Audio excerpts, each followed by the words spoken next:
Hello students, पिछले video में अपन ने फर्स्ट सी एक्सरसाइज कंप्लीट की। Next geometrical meaning of linear partial differential equation अपने सिलेबस में नहीं है, ये भी नहीं है। कुछ ऑब्जेक्टिव क्वेश्चंस हैं, ये आप लोग कर ले में।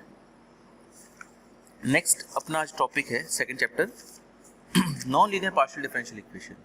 अभी तक अपन ने linear partial differential equation solve करी ऑफ फर्स्ट ऑर्डर। आज अपन non linear partial differential equation solve करेंगे ऑफ फर्स्ट ऑर्डर, है ना। फर्स्ट ऑर्डर मतलब पी और क्यू थे, और लीनियर मतलब इनकी पावर भी 1 थी। आज इनकी पावर 1 नहीं होगी, 1 के अलावा कुछ हो सकती है। चलिए शुरू करते हैं। अगर कोई इक्वेशन है partial differential equation, some function of P comma Q equals to 0, और उसका जो सॉल्यूशन है वो इस तरह से दिया जाता है ax plus b y plus c. Okay, तो ए और बी जो है इस रिलेशन से कनेक्टेड होंगे, F P comma Q equals to 0। ये डिफरेंशियल इक्वेशन आपको दी हुई होगी, इसका सॉल्यूशन ये होगा। ओके, और ए और बी इससे रिलेशन से कनेक्टेड होंगे, F A comma B equals to 0। कैसा है ये? अगर ये डिफरेंशियल इक्वेशन है और उसका सॉल्यूशन ये है, तो del Z by del X यानी कि पी की वैल्यू क्या आएगी बेटा? ए, पी की जगह ए आ जाएगा। Similarly del Z by del Y क्या आएगा बेटा?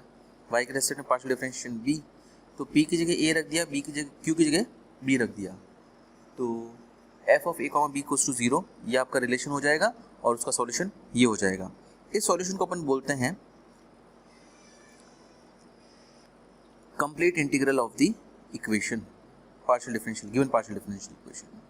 अच्छा, अगर ए और बी रिलेटेड है तो बी की वैल्यू अपन किसी ना किसी तरीके से ला सकते हैं, है ना। तो बी की वैल्यू सपोज बी की वैल्यू इन टर्म्स ऑफ ए ला सकते हैं। तो बी की वैल्यू अगर अपन ले आए तो ये आई b is equals to some function of a. तो यहाँ पे अगर आप बी की जगह एफ ए रख दो तो भी चलेगा, ये भी आपका कंप्लीट इंटीग्रल ही है, दोनों एक ही बात है। फर्दर अब अगर आप सी को सम आर्बिट्री फंक्शन ऑफ ए रख दो, ओके, तो ये क्या हो जाएगा बेटा? z equals to A x plus function of a into y plus some function another arbitrary function of a हो जाएगा। सी की जगह फाई ए मान लिया। अब इसको ए के रेस्पेक्ट में पार्शियल डिफरेंशिएट कर दो, partial differentiating with respect to a, तो आपको क्या मिलेगा? 0 equals to x plus y into f dash a plus phi dash a. ठीक है, इस इक्वेशन से और इस इक्वेशन से फाई ए एलिमिनेट कर दो तो अपन को जो सॉल्यूशन मिलेगा वो अपना जनरल इंटीग्रल होता है। इस इक्वेशन मतलब आप याद रखिए, कंप्लीट इंटीग्रल में अगर आप सी की जगह फाई ए रख दो और फिर उसको डिफरेंशिएट कर दो और इन दोनों इक्वेशन से फाई ए एलिमिनेट कर दो, तो जो आपको इंटीग्रेशन मिलेगा वो आपका जनरल इंटीग्रेशन होगा। ऑल्सो अगर आप इसी को differentiate with respect to a and c दोनों के रेस्पेक्ट में करो, तो ए के रेस्पेक्ट में करोगे तो क्या मिलेगा बेटा आपको? नहीं, इसको नहीं, सॉरी इसको, ठीक है, इनको नाम देता हूँ। Let it be equation 1, let be equation 2, 3, 4, ये 5, ये 6। अब ए के रेस्पेक्ट में उसका डिफरेंशिएशन करोगे तो आएगा 0 equals to x plus F dash A Y, और इसको तो मैंने ये तो 0 हो जाएगा। इसका सी के रेस्पेक्ट में करोगे तो क्या आएगा? 0 इक्वल्स टू 1। ओके, तो 4, 7 और ये 8, इन तीनों से अगर आप कांस्टेंट्स ए और सी एलिमिनेट कर दो तो उसके बाद में जो इक्वेशन मिलेगी आपको वो आपका सिंगुलर इंटीग्रल होगी। लेकिन partial differential equation of first order and higher degree non linear partial differential equation, इसमें 0 इक्वल्स टू 1 आ गया इस इक्वेशन में। यहाँ 0 इक्वल्स टू 1 तो एब्सर्ड है, ये तो कभी होता ही नहीं है। तो कोई भी non linear partial differential equation होगी ना, उसमें हमेशा 0 इक्वल्स टू 1 8 इक्वेशन ही आएगी। इसका मतलब उसका सिंगुलर इंटीग्रल तो कभी निकलेगा ही नहीं। आपको निकालना क्या है? केवल कंप्लीट इंटीग्रल और जनरल इंटीग्रल, दो चीजें निकालनी है। कंप्लीट इंटीग्रल कौन सा होता है बेटा? ये वाला, और इसमें F A B equals to 0 होगा उस, और बी की जगह आप ये रख देना, एफ बी की वैल्यू निकाल देना इन टर्म्स ऑफ ए और रो यहाँ रख देना, तो आपका कंप्लीट इंटीग्रल हो जाएगा। सी की जगह फाई ए रखिए और उसका फाई के रेस्पेक्ट ए के रेस्पेक्ट में पार्शियल डिफरेंशिएशन कर दीजिए। इन दोनों में से फाई ए एलिमिनेट करोगे तो आपको जनरल इंटीग्रल मिल जाएगा। ठीक है, चलिए फाई ए और ए पूरा ए एलिमिनेट करना पड़ेगा एक्चुअली आपको इसमें, मैं आपको क्वेश्चन कराता हूँ, उससे आपको अच्छे समझ में आ जाएगा, ये इजी है क्वेश्चंस। चलिए शुरू करते हैं अपन एग्जांपल 1 से। Solve P square plus Q square equal to M square ना। तो ये स्टैंडर्ड फॉर्म है, this is non linear, this is non linear partial differential equation of standard form 1। Standard form 1 कौन सा बेटा? So function of P Q equal to 0 जिसमें x Y Z involve ना हो। इसमें एक्स वाई जेड इन्वॉल्व नहीं है, तो ये तो डायरेक्ट इसका सॉल्यूशन क्या होगा? इसका complete integral is given bye इस फॉर्म का जिसमें एक्स वाई जेड नहीं हो और पी और क्यू नॉन लीनियर हो, तो उसका सी आई क्या होता है बेटा? Z equal to A x plus b y plus c. ठीक है, वेयर पी की जगह ए रखोगे, क्यू की जगह बी रखोगे, a square plus B square equal to M square. ये रिलेशन यहाँ पे रखना पड़ेगा जो मैंने आपको बताया ना, f A b comma 0। A और बी की पी की जगह ए रखना है और क्यू की जगह बी रखना है। तो बी के लिए क्या आ जाएगी बेटा? Square root of m square minus A square, ये रख दो। Z equal to A x plus b की जगह रख दिया square root of m square minus A square y plus c. ये कंप्लीट इंटीग्रल आ गया। अब लेट या पुट करते हैं, c is equal to phi a, तो क्या मिलेगा आपको? z equal to A x plus square root of m square minus A square y plus phi a. Differentiating with respect to a, तो 0 equal to x plus 1 upon 2 root m square minus A square minus का 2a और y is this into phi dash a। 2 से 2 cut गया, इन दोनों में से a eliminate कर दो तो आप लोगों को जनरल इंटीग्रल मिल जाएगा। आपको करना नहीं है, इसको ऐसे बस लिखना है। इक्वेशन 3, इक्वेशन 4, ये इक्वेशन 1 है, ये इक्वेशन 2 है। एलिमिनेटिंग करना नहीं है बेटा, नहीं ऐसे लिखना है इसको, ये क्योंकि एलिमिनेट होगा नहीं, क्योंकि फाई अभी वैल्यू नहीं पता ना, इसलिए। Eliminating a from 3 and 4 we will get the general integral. और जैसा कि मैंने बताया ये स्टैंडर्ड फॉर्म 1 है जिसमें एक्स वाई जेड अवेलेबल ना हो, इसका सिंगुलर इंटीग्रल तो फॉर श्योर नहीं निकलेगा। And also singular integral does not exist. तो इस तरह के आज क्वेश्चन है अपने पास। कंप्लीट इंटीग्रल निकालना है, जनरल इंटीग्रल निकालना, और सिंगुलर इंटीग्रल तो एग्जिस्ट करेगा ही नहीं, तो आपको ये लिखना general integral does not exist. चलिए और क्वेश्चन ट्राई करते हैं।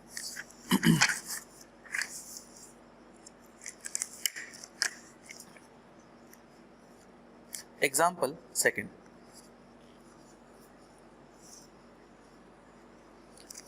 P square minus Q square इसको 1, ये सेम है, ये आप लोगों के लिए छोड़ रहा हूँ मैं। एग्जाम्पल थर्ड कराता हूँ मैं, P square plus Q square equal to N P Q. Okay, तो ये तो स्टैंडर्ड फॉर्म 1 है क्योंकि एक्स वाई जेड अवेलेबल नहीं है। तो the given equation is of standard form 1, तो C I is given by z equal to A x plus b y plus c, where a b में क्या relation होगा बेटा? वही इसमें रख दो, p की जगह a और q की जगह b। सिंपल। अब आप b की वैल्यू निकाल दो, तो b की वैल्यू क्या आएगी? यहाँ कैपिटल वो क्वाड्रेटिक फॉर्मूला लगा रहा हूँ मैं, 1 है कैपिटल ए की जगह, कैपिटल बी की जगह n है, कैपिटल सी की जगह ए स्क्वायर है, minus B plus minus root B square minus 4ac upon 2a, N A plus minus A square common, 12 के ए हो जाएगा, एन स्क्वायर माइनस 4 अपॉन 2, ये रख दो। z equals to A x plus N A common ले लेते हैं अपन, n plus minus square root of N square minus 4 upon 2, A बाहर आ गया और ये y भी यहाँ पे ही है प्लस c। ये तो आपका आ गया कंप्लीट इंटीग्रल। वापस वही बात, let put c is equals to phi a, तो क्या मिलेगा z equals to A x plus n plus minus square root of N square minus 4 upon 2 a y plus phi A.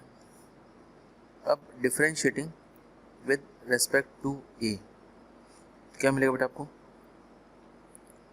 z0 equals to x plus n plus minus square root of N square minus 4 upon 2 y plus phi dash ए। वापस वही बात, equation 3 equation 4, ये equation 1 ये equation 2।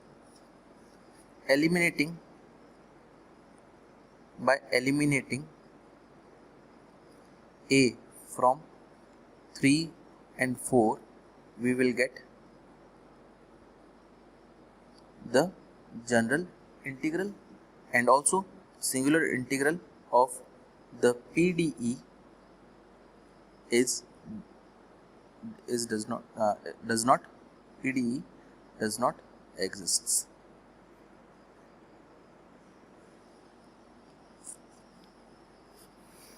ठीक है, चलिए इसी तरह का एग्जाम्पल है एग्जाम्पल 4, वो मैं आप लोगों के लिए छोड़ रहा हूँ।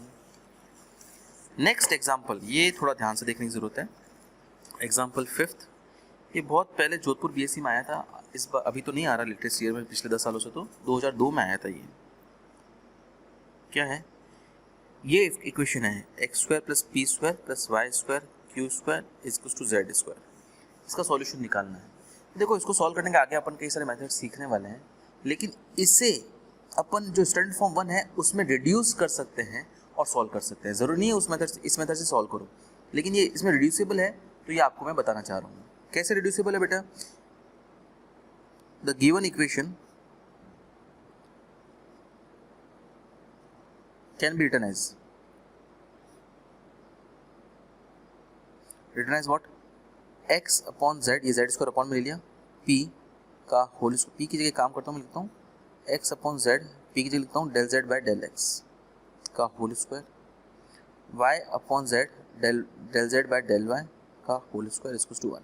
यहाँ अगर आप लेट log स्मॉल x को मान लो capital X and log small y को मान लो capital Y and log small z को मान लो, ये आपको याद रखना पड़ेगा capital Z।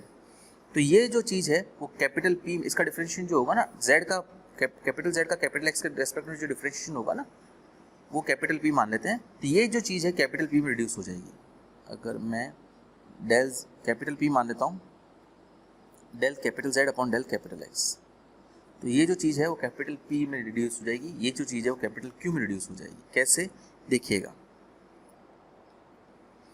Del Z by del X ये कैपिटल P मान लिया मैंने, इसको मैं ऐसे लिख सकता हूँ del capital Z by del small z, chain rules, हाँ, del small z by del small x and del small x by del capital X। ठीक है, सबकी वैल्यूज में निकाल सकता हूँ। कैसे, डेल कैपिटल Z का डेल स्मॉल z के रेस्पेक्ट में डिफरेंशिएट निकालूंगा यहाँ से, तो del capital Z by del small z कितना आएगा, वो 1 बाय z आएगा, तो इसकी वैल्यू आएगी 1 बाय z, इसको मैं स्मॉल p लिख सकता हूँ। और डेल कैपिटल X का डेल स्मॉल x के रेस्पेक्ट में डिफरेंशिएशन यहाँ से करोगे कैपिटल X का स्मॉल x के रेस्पेक्ट में, तो यहाँ 1 बाय x आएगा, तो ये उल्टा है ना, तो ऊपर आ जाएगा x, ये तो देखो ये आ गया x बाय z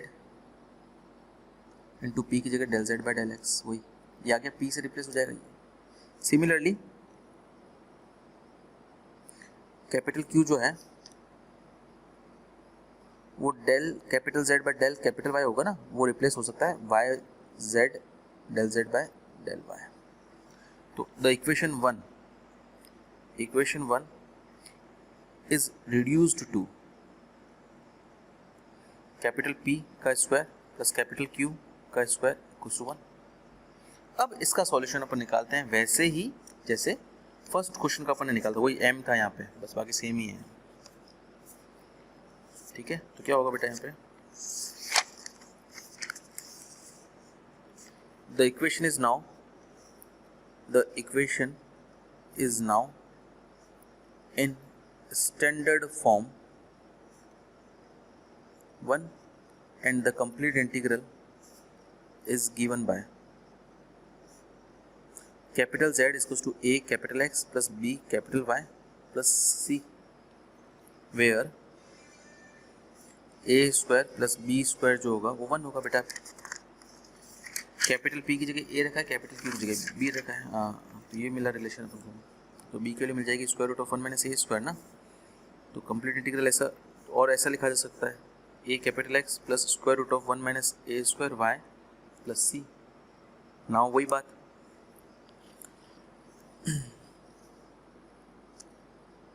एक काम करते हैं, कंप्लीट इंटीग्रल अपन जो अपना क्वेश्चन है small x small y small z में उसमें रख देते हैं। यहाँ तो हो जाएगा log z a log x plus square root of 1 minus A square log y plus c. इसको सिंप्लीफाई करने के लिए लेट कर लेते हैं, ए को अपन मान लेते हैं सपोज कॉस अल्फा। तो इक्वेशन रिड्यूस हो जाएगी log z equals to cos alpha log x 1 minus cos square alpha sine square alpha का square root sine alpha log y plus c. तो ये तो आपका आ गया कंप्लीट इंटीग्रल।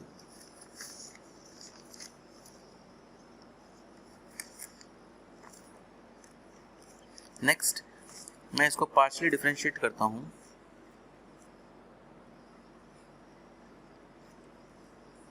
एक काम करो, इसको थोड़ा सिंप्लीफाई करने के लिए मैं c को log c1 मान लेता हूं।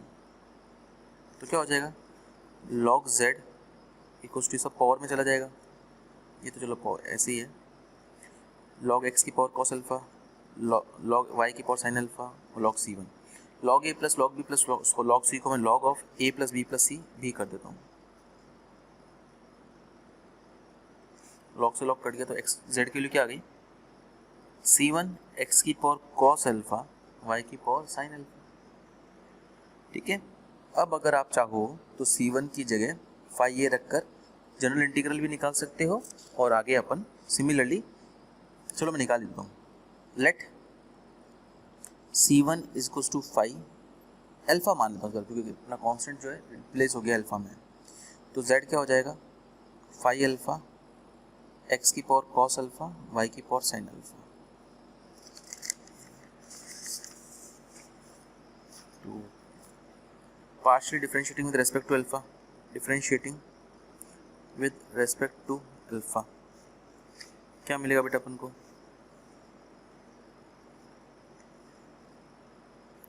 तीन फंक्शन है ना, 0 equals to phi alpha X cos alpha as it is, इसका होगा y की पावर x का y की पावर x और a की पावर x का a की पावर x होता है ना, वैसे ये y कांस्टेंट है और ये वेरिएबल है, और फिर साइन अल्फा का होगा cos alpha plus phi alpha as it is y की power sine alpha as it is x की पावर कॉस अल्फा का x की power cos alpha as it is log, एक से मैंने यहाँ पे लॉग y लिखना भूल गया, y की पावर x का y a की पावर x का a की पावर x से लॉग a और फिर साइन y का कॉस अल्फा और साइन अल्फा का कॉस अल्फा। सिमिलरली यहाँ पे लॉग x, यहाँ पे माइनस का साइन अल्फा प्लस x की पावर कॉस अल्फा y की power sine alpha is phi a का फाई डैश अल्फा। ठीक है, अब इसे मान लेते हैं इक्वेशन 3, इसे इक्वेशन 4। बाय एलिमिनेटिंग लिखना ही होता है ऐसे ही, eliminating alpha from 3 and 4 we will get the general integral। Okay, अब अगर सिंगुलर इंटीग्रल भी आपको निकालना है तो वो भी निकाल सकते हैं अपन। कैसे, डिफरेंशिएटिंग 3 विद रेस्पेक्ट, नहीं 3 नहीं, ये 2 with respect to c1 and alpha. तो c1 के रेस्पेक्ट में करोगे तो 0 equals to x cos alpha y sin alpha and alpha के रेस्पेक्ट में करोगे तो 0 इक्वल्स टू c1 x की power cos alpha as it is u dot v से कर रहा हूँ, y की पावर sin अल्फा का y की power sin alpha log y और sin अल्फा का cos alpha plus c1 y की power sin alpha as it is x की पावर cos अल्फा के x की power cos alpha log x cos alpha का minus sin अल्फा। Let be equation 4, let be equation 5, नहीं 4 और 5 तो लिख दिया था ना मैंने, 5 और 6। Bye eliminating 2, 5 and 6, sorry, eliminating alpha and c1 from 2, 5 and 6 we will get the singular integral. इस बार सिंगुलर इंटीग्रल 0 नहीं आया है, रीज़न बीइंग क्योंकि क्वेश्चन आपका स्टैंडर्ड फॉर्म में नहीं था, वो स्टैंडर्ड फॉर्म में चेंज किया था अपन ने। ओके, चलिए इसी तरह के कुछ और क्वेश्चंस आपको दे रखे हैं, आप लोग इसमें ज़्यादा नहीं प्रैक्टिस करें ना, ये एक्चुअली इस तरह के क्वेश्चंस अपन एग्जाम में नहीं देखने को मिल रहे हैं। और सेकेंडली अगर आ भी गए ना तो अपन इनको दूसरे मेथड्स हैं अपने पास इन क्वेश्चंस को सॉल्व करने के लिए। एक आपको सजेस्ट करूँगा मैं, एग्जाम्पल 8 कर लें बस, ये भी क्योंकि जोधपुर में आया हुआ है। इस क्वेश्चन में सब्स्टिट्यूशन है x + y = capital X and xy = capital Y। Same तरीके से आप लोग इसको ट्राई कीजिएगा, कोई डाउट हो तो मुझे पूछिएगा। एक्सरसाइज में भी जो आपके स्टैंडर्ड फॉर्म में है, जैसे यहाँ तक सारे, उनको आप करिए। इनमें जो सब्स्टिट्यूशन दे रखे हैं उनसे करने की ट्राई कीजिए। ये स्टैंडर्ड फॉर्म में, ये भी स्टैंडर्ड फॉर्म है, इन दोनों में नहीं है लेकिन हिंट दे रखा है, तो आप ये दोनों क्वेश्चन भी ट्राई कीजिए। इन शॉर्ट पूरी एक्सरसाइज ट्राई कीजिए और डाउट हो तो मुझे पूछिए। आज के लिए इतना ही, थैंक यू।